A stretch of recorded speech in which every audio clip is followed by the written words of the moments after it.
ز جبر و ظلم اسکندر، ز خونخواری چنگیزخان، نزاع دین و مذهب‌ها و بیداد جهانگیران، از آن سوداگران شهر، قلابان و حناتان، از آن دزدان مال خویش و هم میراث اجدادان، ز دست منقیط و ترک و عرب، از جهل بربرها، ز انداز و خراج و باج، از درگاه بیدرها، ز چاه و کنده و زنجیر، از زندان و زولانه، ز منبرهای بیپایه، ز مسندهای شاهانه، ز دست سرنوشت خویش، از تقدیر پیشانی، پناه آوردی در کوهسار ای مردی کوهستانی. ز دست سنگ دلها و ز بار سنگی ایام، به سنگستان پناه آوردی و بس ناله ها کردی، که گویی خویش را از تحت کوه غم رها کردی.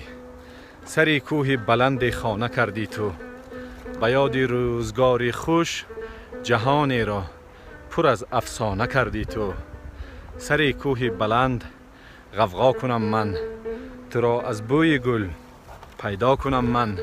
تو که از بوی گل پیدا نمیشی، جوانی را بغم سودا کنم من.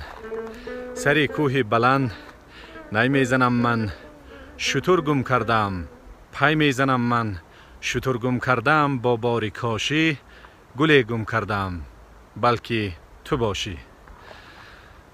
ز شخ آموختی تمکین، ثبات از کوهسارانش، سرود از سبک دریاها، فغان از آبشارانش. کجای چشمه دیدی ورا بحر دمان خواندی، کجا یک پل زمین دیدی چو دشت بیکران خواندی. تو با آن سربلندی ها، با آن همت بلندی ها، آن عزم بلندی خواه، زان زفق دل آگاه، بلندی کافتی عمری، بلندی یافتی عمری. بلندی کافتن عمری نظام تو تلاشی توست، بلندی در بلندی یافتن حسن مرامی توست. تو حق داری فرود آیی ز افج قله ها پایان، تو حق داری فرود آیی ز تار کوه ها آسان، ولیکن حد نداری تو با آن طلعت، با آن خلقت، فرای یک قدم پایان ز تار قله همت. ز بس که سربلندی های کوه ساران ز نام توست، بلندی های هر کوه از بلندی مقام توست.